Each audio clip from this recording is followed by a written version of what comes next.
Before I start this episode of our Grow It campaign, I want to say a quick thank you to the episode sponsors. They are Wealthify and Fidelity. I'm going to say a quick bit about each proposition, so make sure you listen to them. Do remember that with investing, your capital is at risk, so the value of your investments can go down as well as up, which means you may get back less than you invest. That is relevant to each of the propositions I'm going to talk about. First up, Wealthify is a multi-award-winning online and app-based investment service founded in 2016 and backed by Aviva, with a simple mission to make investing accessible to everyone. You can invest from as little as £1, £50 for pensions. Wealthify has a simple yet competitive annual management fee. Investment costs also apply, and offers a number of investment products, including a stocks and shares ISA, a general investment account, a personal pension, and a junior ISA. Within each of those, you can invest in a range of managed portfolios with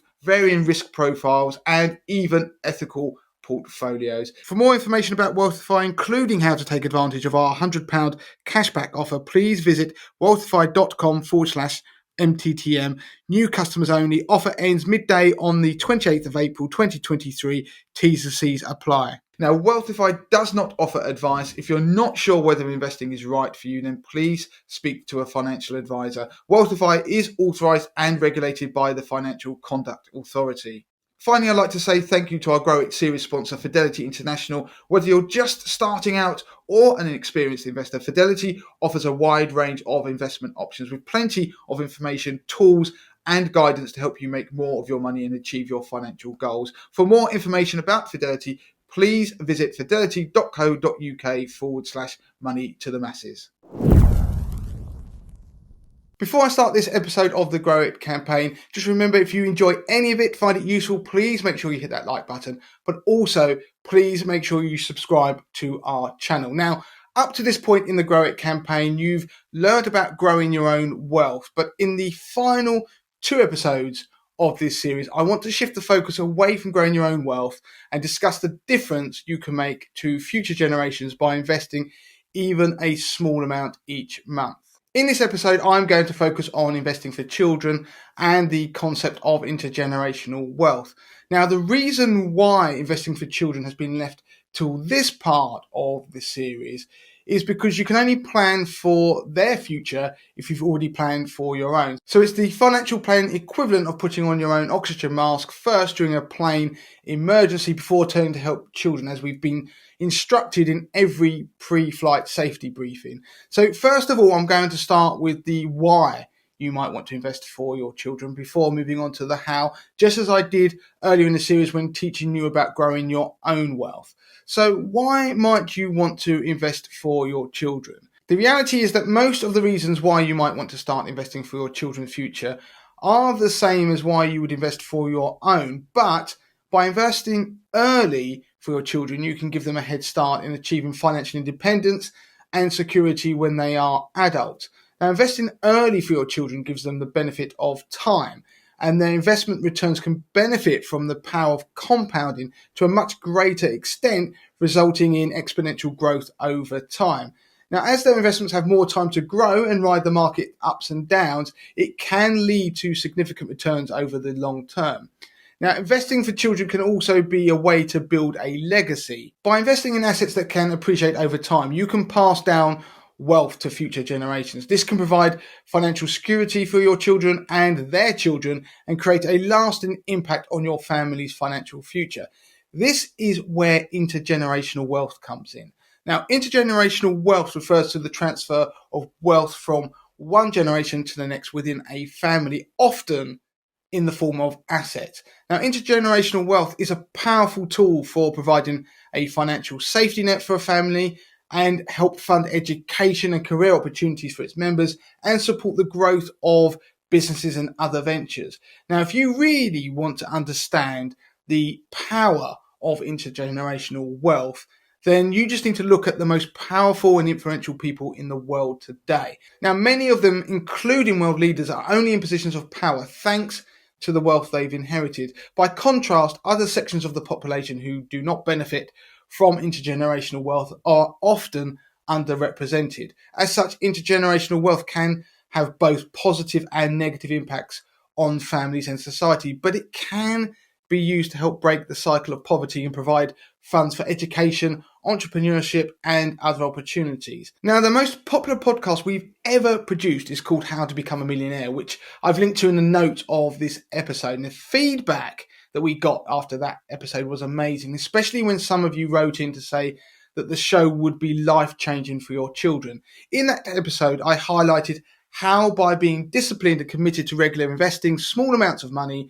over the long term, you could set your child on a path to become a millionaire by the time they reach retirement age. So, for example, by starting out and investing as little as £25 a month for a 5-year-old today, they could be a millionaire by the time they retire. And by millionaire, I mean a millionaire in today's money, which would mean that they'd actually have more than £3 million invested in what they call nominal terms by the time that they retired. So that would mean that you take into account inflation and its ravishing effects, it would be worth £1 million in today's money. Now, if you are interested in learning more about the concept, then listen to the Millionaire episode, which we've linked to in the notes of this episode.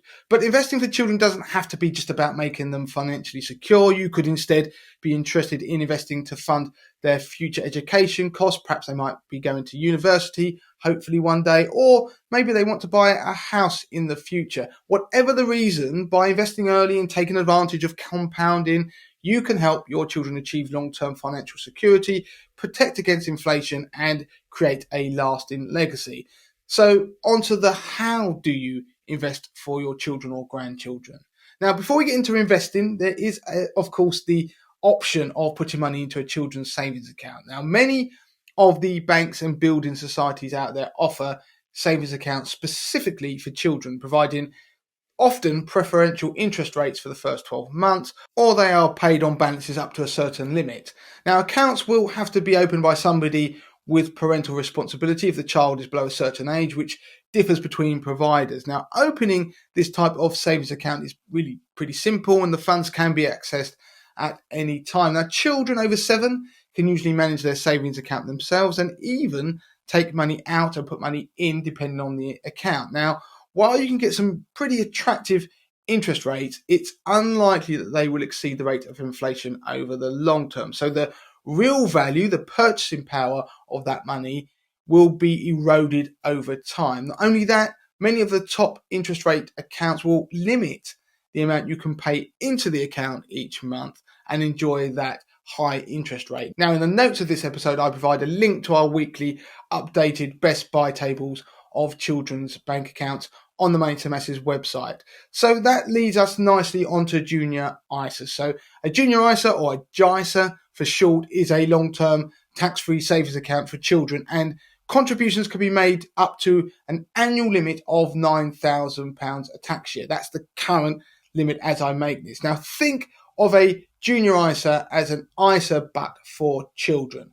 So you can largely get the concept given that you've listened to the other episodes in this series already. Parents or guardians with parental responsibility can open a JISA and manage the account, but the money belongs to the child. Now, anybody can contribute to the junior ISA, which means it's perfect for family and friends to give money into over time. Now, the child can take control of the account when they reach the age of 16, but they can't withdraw the money until they reach the age of 18. Now, there are two types of junior ISA. There's the cash junior ISA, which is essentially a savings account, but where all the returns are tax-free. Then you have the stocks and shares junior ISA, where you can invest in stocks and shares, bonds, or a host of assets via funds. Now, all the capital growth and dividends you receive will be totally tax-free. So pretty much everything you've learned up until now that you can do to grow your wealth via a stocks and shares ISA, you can do for your child via a junior ISA. So that means it's possible to pick a ready-made junior ISA portfolio from someone like Wealthify who will manage the investments for you, or you could use an investment platform like Fidelity International to build your own portfolio of funds, just as I explained in episode 6 of this Grow It series. Now, one recent positive development in this space has been that some platforms like Fidelity International no longer charge a platform fee for administering a child's junior ISA. So you simply pay the cost of the underlying investments you choose. So if they're funds, you pay the cost of those funds, and that is it. For more information on the best junior cash ISA rates, as well as the best stocks and shares junior ISAs out there, then you should read our article, The Best Junior Stocks and Shares ISAs, or watch the associated video, both of which are linked to in the notes of this video. Obviously, ISAs have the tax-free benefits of a normal ISA, so they are very attractive, as well as contribution limits. And of course, you can invest in them in pretty much the same way as you can your own stocks and shares ISA. So they are attractive from that point of view. But one drawback is that the child does gain access to the funds at the age of 18. Now, I say that's a drawback. For many people, it won't be. But for some people who are wanting more control, they may not want their child to get access at age 18 because they get access without any consent required. So it's something worth bearing in mind. If that control is important to you, then you could try something else. Like, for example, you could invest using your own stocks and shares ISA, so the investments are yours all the time. But then when the child gets to age 18, you could decide, for example, to gift some money to them. Now, of course, that's going to have potential implications from IHT perspectives, depending on how much you gift. But then that is giving you the flexibility that you might decide to change your mind and not gift them the money at age 18. It's up to you. But moving on, I will briefly mention child trust funds. They are pretty much the precursors to junior ISAs. So CTFs, as they are widely known, they're no longer available, but you can still contribute up to £9,000 a year into one if it already exists. And the money belongs to the child in the same way as they do with junior ISAs, and they get access to it once they reach age 18. They can take control of the account and manage it from age 16. Now, again, like junior ISAs, there's no tax to pay on income or capital growth. Now, the difference between the two is CTFs were the precursor, and there was an incentive from the government at the time by a sort of monetary bonus to open them, but they are things of the past. But many people have moved their CTFs into junior ISAs subsequently. Now, it is possible to lock money away for even longer than just when your child turns 18 if you want to. And you can do this by opening up a junior SIP, so it's junior self-invested personal pension. Now, while on the face of it, starting a pension for a child may appear a bit premature, the long investment period and the fact that they can't access the pension fund until they are age 55 could make it a long-term attractive investment option. Now, up until the age of 18, a junior SIP is managed by a parent or legal guardian, and the investment decisions will be made by them. Now, investments of up to £2,880 a year can be paid into the junior SIP with tax relief on top of that of 20% added to the investment. Now, just like an adult pension, you can choose to invest the money within the junior SIP in a similar way, but unfortunately there aren't many junior SIPs out there. So we've produced an article that compares the best and cheapest junior SIPs out there, which I've linked to in the notes of this episode, where you can see that comparison and look for yourself if you are interested. Now, I'm going to finish off with mentioning National Savings and Investments premium bonds. So premium bonds can be bought for children, and it is a popular option. It's neither investing and it's not the same as putting money into a savings account. Now, buying premium bonds for children has been a popular option for family members, and holders of premium bonds are actually entered into a monthly prize draw, giving them the opportunity to win between £25 and £1 million tax-free. Now, unlike other savings accounts, premium bonds don't actually pay you any interest. You only make money if you win a prize, and that prize is tax-free. Now, premium bonds can be a good idea for, let's say, a one-off small gift of something like £25. But if you're looking to build a worthwhile lump sum, then you've got to consider the impact of inflation over the long term. Now, anyone can buy premium bonds on behalf of a child, but they must nominate a parent or guardian to look after the bonds until the child reaches the age of 16. And they must also nominate to have any prizes reinvested in more premium bonds. Now, the reason I mention about inflation, because you don't actually earn interest, you just get prize money if you're fortunate enough. The overall current prize pot equates to a notional interest rate of 3.3%, which is way below the current rate of inflation. So there are plenty of options for starting to invest for your children and even for family members to contribute to.